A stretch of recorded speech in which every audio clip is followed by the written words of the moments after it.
स्वागत करते हैं दर्शकगण आप सभी का इस विशेष कार्यक्रम दर्शन नामक कार्यक्रम के जरिए हम आप लोगों को एक दार्शनिक दृष्टि देते हैं अपने धर्म अपनी संस्कृति को देखने के लिए, अपने शास्त्रों को पहचानने के लिए। और शास्त्र की बात हो रही है, आज हम बात करने वाले हैं रामचरित मानस के बारे में। उनकी पूजा की जाती है, आरती उतारी जाती है और प्रभु श्री राम को हम पूजते हैं, मानते हैं। घरों में, मंदिरों में उनकी हम पूजा करते हैं। लेकिन क्या आपको पता है इनके ऊपर शोध भी किया जाता है? जी हाँ, आज हमारे स्टूडियो में आए हुए हैं साहित्यिक सांस्कृतिक शोध संस्था जो मुंबई, भारत मुंबई से में पाया जाता है, वहां से आए हुए हैं सुरेश चंद्र तिवारी जी। आप प्रांतीय सिविल सर्विस के सचिव पद से आप रिटायर्ड हुए हैं और इस संस्था मतलब सांस्कृतिक साहित्यिक शोध संस्था के साथ आप जुड़े हुए हैं। और साथ ही साथ एडवोकेट रमाशंकर शुक्ल जी, आप भी रामचरितमानस के शोध में आप सह संपादक है, बिल्कुल सुरेश जी की तरह है। और आप दोनों बहुत ही सराहनीय कार्य कर रहे हैं रामचरितमानस के ऊपर शोध। सुरेश जी, आपसे शुरू हम करना चाहेंगे कि भारत में रामचरितमानस को किस दृष्टि से देखा जाता है? धन्यवाद रितेश जी, हमें आज यहाँ पर अवसर देने के लिए विशेष रूप से। जहाँ तक रामचरितमानस का भारत के संदर्भ में प्रश्न है, रामचरितमानस भारत भूमि में विशेष करके सनातन धर्मावलंबियों के लिए एक धार्मिक ग्रंथ है। यह धार्मिक ग्रंथ, जैसा आपने स्वयं कहा, यह पूरे देश में पूजनीय है और न केवल भारतवर्ष में बल्कि विश्व के कई देशों में, लगभग 111 देशों की संख्या है, जहाँ पर रामचरितमानस का किसी न किसी रूप में पूजन और उससे संबंधित प्रसंगों का मंचन और साथ ही साथ उस पर शोध का कार्य किया जा रहा है। रामचरितमानस के जो मुख्य पात्र हैं श्री रामचंद्र जी, उन्हें रामचरितमानस में जिसका प्रणयन, जिसकी रचना श्री चरण गोस्वामी तुलसीदास जी द्वारा की गई है, वह अनवरत पारायण का विषय है। उसका लोग पाठ करते हैं। उसका पंचम सोपान जो है, पंचम खंड जिसे सुंदरकांड कहते हैं, उसका तो नित्य प्रति गायन होता है। शोध के प्रश्नों पर अगर आएँ तो मैं कहना चाहूँगा कि हमारी संस्था साहित्यिक सांस्कृतिक शोध संस्था मुंबई ने संकल्प किया है विश्व राम कथा का विश्व संदर्भ महाकोश निर्माण करने का, जिसके लिए वो शोध कर रही है। और उसके सारे सदस्यगण भारत के साथ ही साथ विश्व के अनेकों देशों में भ्रमण कर चुके हैं और इस पर शोध कर रहे हैं। यह संकल्प साहित्यिक सांस्कृतिक शोध संस्था का कुल 60 खंडों में, 60 वॉल्यूम में, 60 वॉल्यूम में इसे प्रकाशित करने के लिए है, जिसके प्रथम चरण में अभी 2 खंडों का लोकगीत और लोक कथाओं में श्री राम का संदर्भ और भजन और कीर्तन में श्री राम का संदर्भ, इन 2 वॉल्यूम का, 2 खंडों का लोकार्पण हो चुका है नई दिल्ली के विज्ञान भवन में, जिसमें भारत सरकार के माननीय मंत्रीगण भी उपस्थित थे, अन्य विद्वज्जन थे और विभिन्न देशों से गए हुए विद्वज्जन वहाँ उपस्थित थे। शोध हमारा निरंतर जारी है और उसी क्रम में हमारी यात्राएं हो रही हैं। रामचरितमानस एक ऐसा ग्रंथ है जिसके वक्ता और श्रोता, कहने वाले और सुनने वाले 3 हैं, जिसमें प्रथम श्रोता और वक्ता का जो युग्म है वो भगवान शिव, भगवान शंकर उसके वक्ता हैं और उसके श्रोता में उनकी भार्या, उनकी पत्नी श्री गौरी जी हैं। उन्होंने रामचरितमानस के विषय में कहा गया है कि ये रामचरितमानस गोस्वामी तुलसीदास जी तक तो आया, लेकिन उसके पूर्व इसकी रचना महेश ने की थी, भगवान शंकर ने की थी। और उसके लिए रामचरितमानस में है, लिखा है कि रचि महेश निज मानस राखा, पाए सुसमौ सिया पाए सुसमौ उमासन भाखा। रचि महेश निज मानस राखा, पाए सुसमौ उमासन भाखा। उन्होंने कहा और उमा जी ने सुना, गौरी जी ने सुना। साथ ही साथ भारद्वाज और याज्ञवल्क मुनि ये वक्ता श्रोता हैं, और तीसरे वक्ता श्रोता में काकभूषुंडी जी महाराज हैं, और उसको सुनने के लिए गरुण जी उपस्थित थे जो पक्षीराज हैं। रामचरितमानस दर्शन का विषय, उपासना का विषय है, लेकिन दर्शन के स्तर पर, आध्यात्मिक स्तर पर जो उसका स्तर है वो विश्व को सम्मोहित करता है, चकित करता है।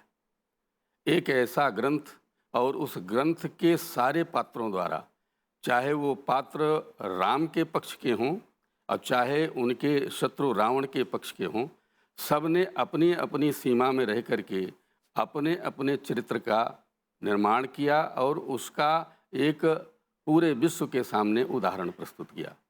श्री रामचंद्र जी का जहाँ तक प्रश्न है, वह मर्यादा पुरुषोत्तम कहे गए। यद्यपि रामचरितमानस में जो गोस्वामी तुलसीदास जी ने लिखा है, उसमें उन्हें ईश्वर का रूप दिया गया, प्रभु का रूप दिया गया, और ईश्वर के दशावतारों में एक अवतार माना गया, रामावतार। लेकिन उसके पूर्व के जो रचनाकार थे, मूलतः वाल्मीकि जी, जिन्होंने संस्कृत में रामायण की रचना की, उसमें श्री राम को उन्होंने प्रभु का अवतार नहीं माना। सुरेश जी, यही प्रश्न को लेकर मैं आपसे अब मेरा अगला प्रश्न है कि हम जानते हैं कि राम को लेकर कई लोगों ने पुस्तकें लिखी है, ग्रंथ लिखा है, वाल्मीकि जी का एक रामायण भी है, लेकिन राम गोस्वामी तुलसीदास का लिखा हुआ रामचरितमानस, इसमें विशेषताएं कौन सी, ऐसी क्या बात है जिस पे ऊपर शोध किया जा रहा है, उसको अलग, मतलब थोड़ा सा अलग दृष्टि से हम देखते हैं? जी अवश्य। वाल्मीकि रामायण संस्कृत में लिखी है। संस्कृत भाषा कालांतर में सबके लिए समझ में नहीं आती, और उसके भाव स्पष्ट होने के लिए उस स्तर का बौद्धिक ज्ञान होना चाहिए।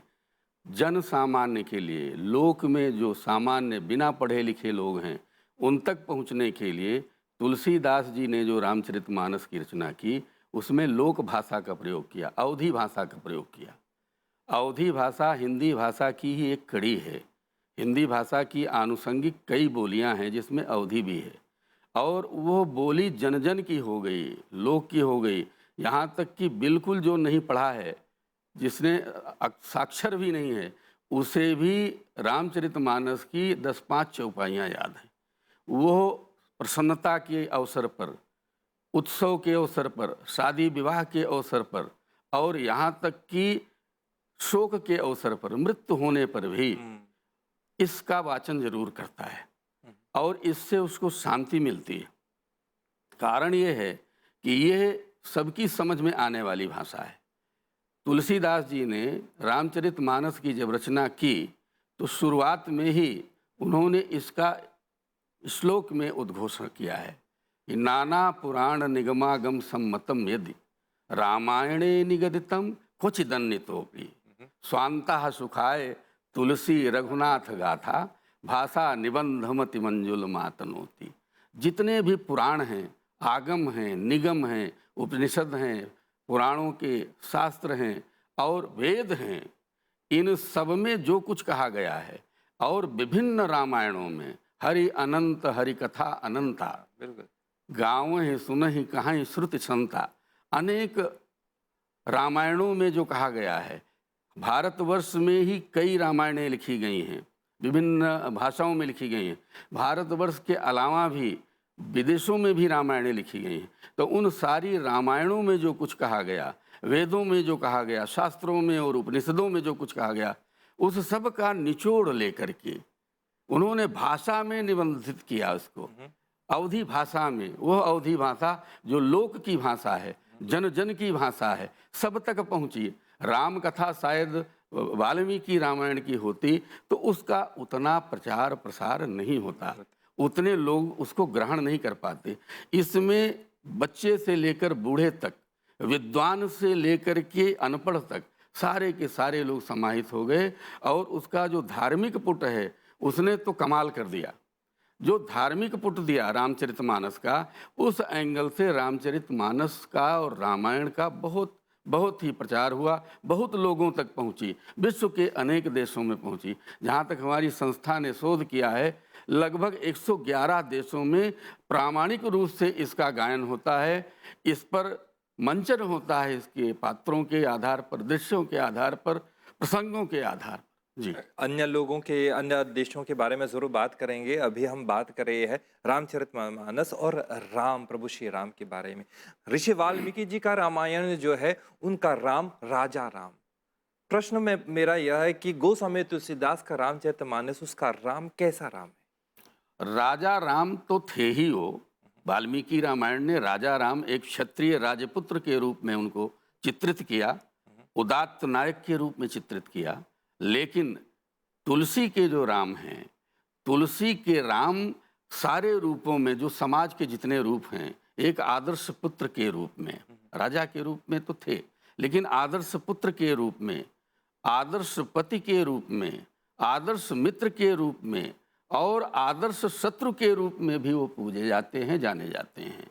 उन्होंने अपने पिता की आज्ञा का पालन करने के लिए, यद्यपि अपने मुख से वन जाने के लिए महाराज दशरथ ने उनको नहीं कहा था, वचन दिया था उनकी एक माँ कैकेयी को। 2 वचनों में एक वचन ये भी था, पहला वचन तो उन्होंने मांग लिया कि मेरे पुत्र भरत को राजा बनाया जाए।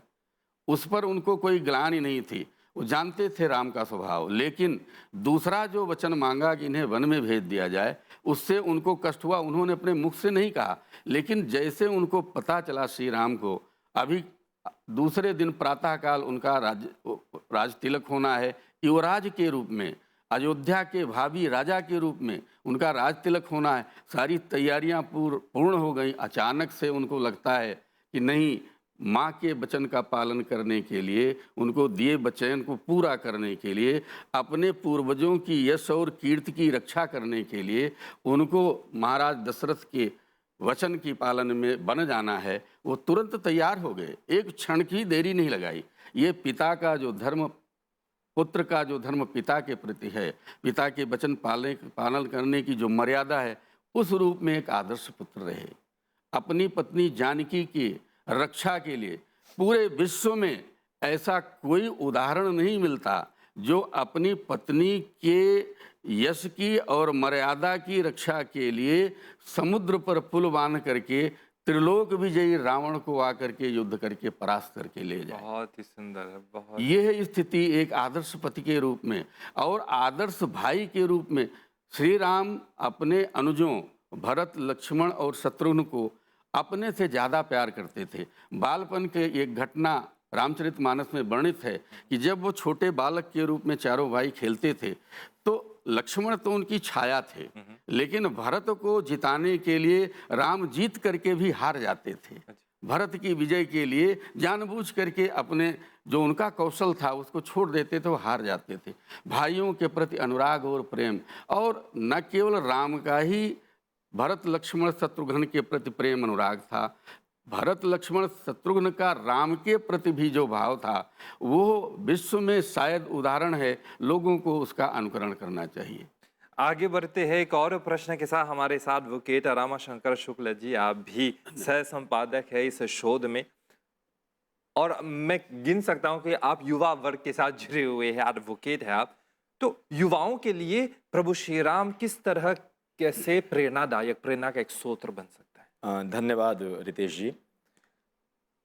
जैसा कि मैं भारत से आता हूँ, भारत में कहा जाता है कि अयम निजः परो वेति गणना लघुचेत साम उदार चरिता नाम तो वसुधैव कुटुंबकम। हम पूरी वसुधा को अपना परिवार मानते हैं। और जैसा कि यह विदित है कि महर्षि वाल्मीकि ने श्री राम को एक आदर्श पुत्र के रूप में, आदर्श राजा के रूप में, या आदर्श नायक के रूप में, एक आदर्श चरित्र के रूप में प्रस्तुत किया है। मैं गोस्वामी तुलसीदास जी पे आऊँ तो रामचरितमानस प्रभुपाद गोस्वामी तुलसीदास जी ने लिखा, तो उन्होंने पहले लिखा श्री राम, उसके नीचे लिखे वह चरित्र, और उसके नीचे लिखे मानस, जो बाद में आकर एक पंक्ति में हो गया। लेकिन वह था श्री राम चरित्र मानस, यानी श्री राम के चरित्र को मन में धारण करना ही रामचरितमानस है। जैसा कि आपने कहा कि युवाओं के लिए हमें श्री राम के चित्र पूजन से चरित्र पूजन की तरफ आना होगा। जो हम उनका चित्र की पूजा करते हैं, चित्र मतलब हाँ, पिक्चर की पूजा करते हैं, उससे ज़्यादा है कि हम जो उद्देश्य था मानस का, कि मानस को चरित्र में धारण कैसे किया जाए, इस तरफ बढ़ना होगा। अगर आप श्री राम के संपूर्ण जीवन को देखेंगे तो श्री राम ने अपने जीवन में कोई विशेष कार्य नहीं किया है, लेकिन उनके जीवन की परिस्थिति हमेशा विपरीत रही है। श्री राम एक आदर्श पुत्र रहे, जैसा कि उतना बड़ा राज परिवार होने के बाद भी एक सत्ता मिल रही थी, उन्होंने उसका परित्याग कर दिया पिता के वचन के लिए। एक आदर्श पति रहे, एक आदर्श पिता रहे, एक आदर्श राजा रहे। मैं महर्षि वाल्मीकि कृति का एक छोटा सा प्रसंग यहाँ रखूँगा कि जब मर्यादा पुरुषोत्तम श्री राम को वन भेजा जाता है तो राज सिंहासन का राज्य मिलने की जितनी प्रक्रिया थी पूरी कर ली गई थी। अब उन्हें अगले दिन वन जाना था। वह आते हैं, उनका और लक्ष्मण जी महाराज का एक संवाद है।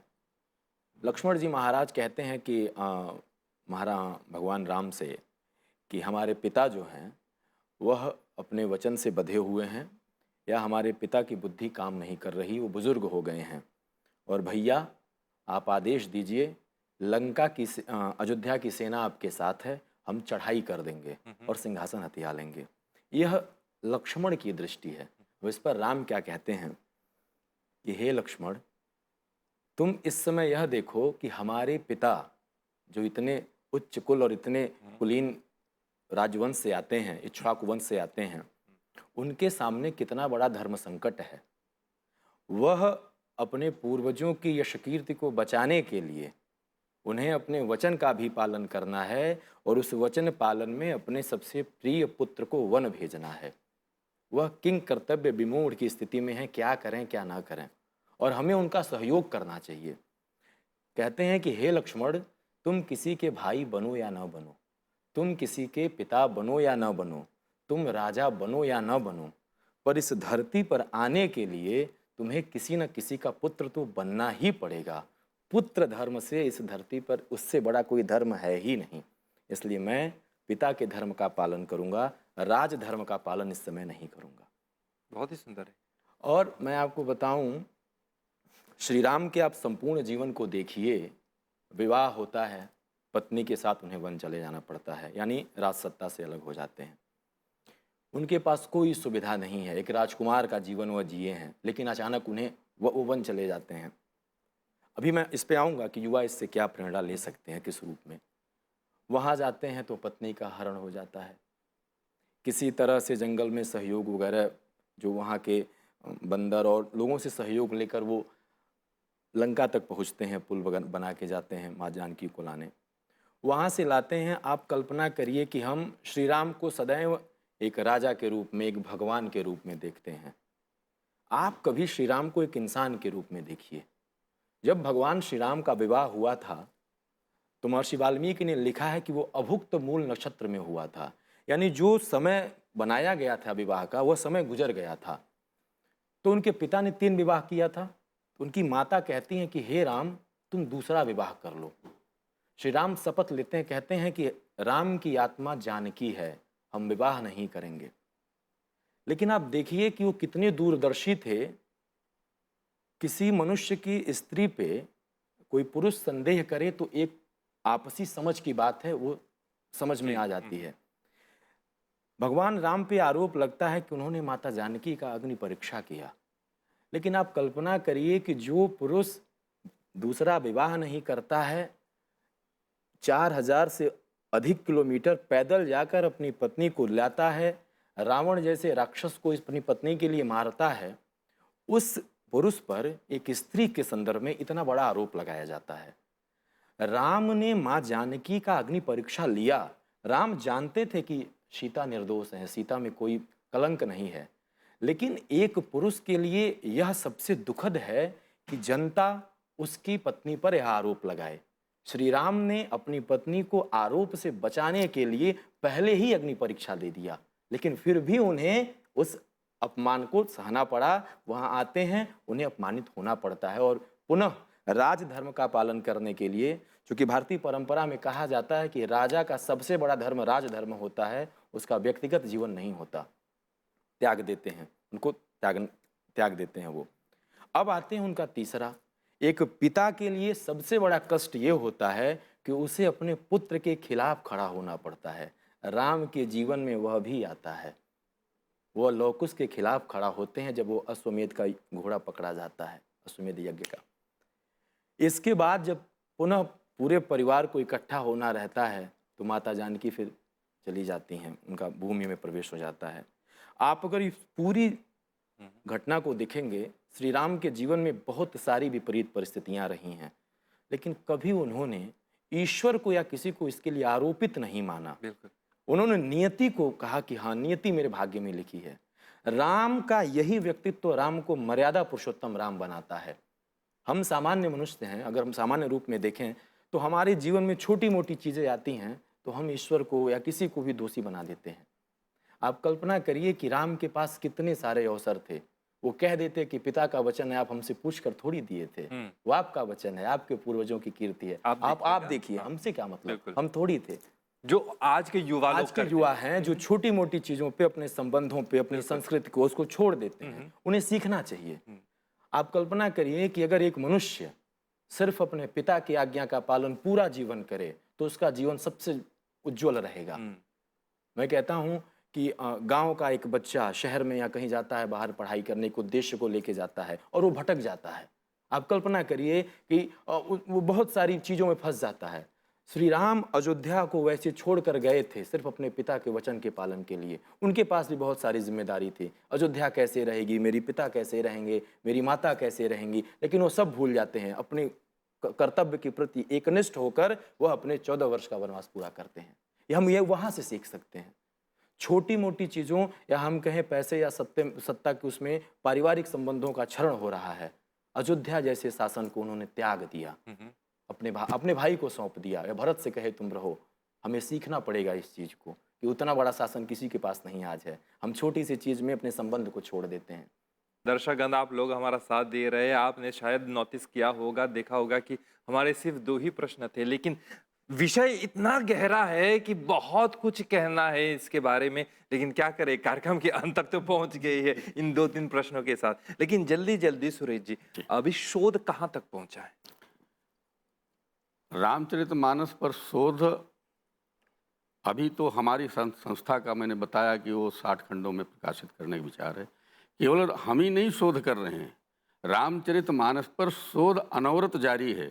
और अब तक जाने कितने लोग पीएचडी, डॉक्टरेट की उपाधि रामचरितमानस के एक एक छोटे छोटे प्रसंग पर उनको मिल चुकी है। तो यह निरंतर प्रवाहमान है, ये हमेशा हमेशा इस पर शोध होता रहेगा। और ये भारत की ही नहीं, पूरे विश्व का जो कोश है, इस तरह के दर्शन का कोश है, ये विभिन्न शोधों से समृद्ध होता रहेगा। और किन किन देशों में आप गए हैं ऐसे कार्यक्रम, मतलब लोगों से मिलने के अभी लिए? रमाशंकर जी ने बताया था, और इसके पहले जब ये इस पर चर्चा शुरू हुई थी तब भी ये कहा गया था कि 111 देशों में इसके बारे में जानकारियाँ इकट्ठा की गई हैं कि जहाँ पर रामचरितमानस का पठन पाठन हो रहा है, हिंदी के रूप में अथवा वहाँ की भाषा के रूप में रूपांतरित करके हो रहा है, इसके विभिन्न प्रसंगों का मंचन हो रहा है, नाट्य रूपांतर हो रहा है, और साथ ही साथ अपने अपने राम के अपने अपने ढंग से सोच करके उसका निर्वाह करने की बात हो रही है। रामचंद्र जी के विषय में एक बात मैं जरूर कहना चाहूँगा कि जो आदर्श पुत्र, आदर्श पति और आदर्श शत्रु और मित्र के रूप में उनकी होती है, एक निष्प्रिय जो बिना किसी लालच के अपने कार्यों से, अपने चरित्र से, अपने धैर्य की परीक्षा बचपन से लेकर के अंत तक करते रहे।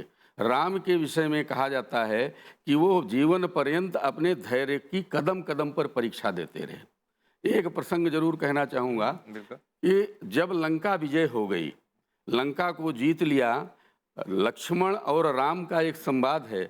लक्ष्मण ने कहा कि लंका स्वर्ण की है, सोने की लंका है, हमारा भी अवध बहुत समृद्ध है, लेकिन हमारा एक ये दूर स्थित प्रांत हो सकता है और इस पर यहाँ रहा जा सकता है, अपने राज्य का विस्तार किया जाता है। तो राम ने लक्ष्मण को कहा था कि अपि स्वर्णमयी लंका न में लक्ष्मण रोचते। ये सोने की लंका हे लक्ष्मण, यद्यपि ये सोने की है लेकिन मुझे रोच नहीं है इसमें। क्यों? जननी जन्मभूमिश्च स्वर्गादपि गरीयसी। हमारी जननी जन्मभूमि जो है अवध है, वो स्वर्ग से भी बड़ी है। हमें वो वहाँ चलना है। ये लंका को जिससे हमने लिया है उसी के छोटे भाई को सौंप के चलेंगे। और इसी पर एक कड़ी जुड़ती है जो रामचरितमानस में गोस्वामी तुलसीदास जी ने कहा है, राम जी के मुँह से कहलवाया है कि अवधपुरी मम पुरी सुहावनी, उत्तर दिशि सरजू बह पावनी, अति प्रिय मोहि यहाँ के बासी, मम धामदापुरी सुख राशि। हमारी ये अयोध्या जिसके उत्तर में सरजू नदी बहती हैं, ये परम पवित्र है, परम सुहावनी है। और ये हमारी धामदापुरी जो है ये स्वर्ग से बढ़कर है, हमें वहाँ चलना चाहिए। ये उनका चरित्र था। और उन्होंने जो परीक्षाएं दी उसके विषय में एक पंक्ति कहना चाहूँगा कि वो पथ क्या, ये वो जयशंकर प्रसाद की एक उक्ति है, वह पथ क्या पथिक कुशलता क्या, जहाँ पथ में बिखरे शूल न हो, नाविक की धैर्य परीक्षा क्या, जहाँ धाराएं प्रतिकूल न हो। तो राम के लिए सर्वथा धाराएं प्रतिकूल रहीं, हर जगह परीक्षा देते रहे, लेकिन वो उदात्त चरित्र का नायक हमेशा सफल होता रहा। इस नाते मर्यादा पुरुषोत्तम राम के साथ श्री राम प्रभु राम भी हो गए। बहुत ही सुंदर, बहुत आप लोगों की शोध के लिए बहुत सारी शुभकामनाएं। और मॉरिशस यहीं पे तो है, अपना सहयोग किसी भी प्रकार से हम मॉरिशस आपको ज़रूर देंगे। तो अगली बार आप आइएगा, ज़रूर हमसे मिलिएगा और ज़रूर हमारी जनता को आप बताइएगा कि कहाँ तक शोध पहुँचा है और कुछ जानना चाहेंगे श्री राम के बारे में। अभी के लिए आप लोग आए, इसके लिए बहुत बहुत धन्यवाद। नमस्कार। आपका भी बहुत बहुत धन्यवाद, आभार। तो आप लोगों ने हमारा पूरा साथ दिया, इसके लिए बहुत बहुत धन्यवाद। अगले कार्यक्रम तक हमारी ज़रूर प्रतीक्षा कीजिए। तब तक हमारी ओर से नमस्कार।